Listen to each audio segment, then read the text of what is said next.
ازدواج کنی دوستش دارم تازه بیری یه روز بخواستی باش عروسی کنی به من نشون میده. من گفتم قبول، خودت میفهمی نمیگی که چرا، یعنی خوشم اومده ازش میگیش. گفتم نه که ازش خوشم نیومده.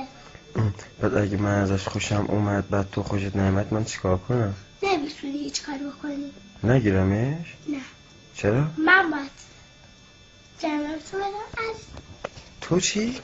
من باید بگم. من دست توه؟ من میگیرمش.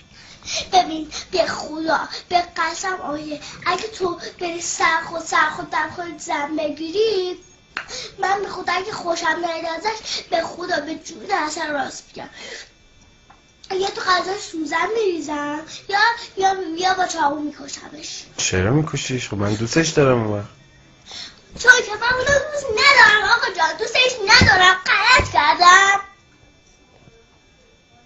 اونو اگه گفت تو دوست نداره چی؟ به خدا به قسم اگه گفت دوست ندارم من تو میکشونمت میارمت. کجا؟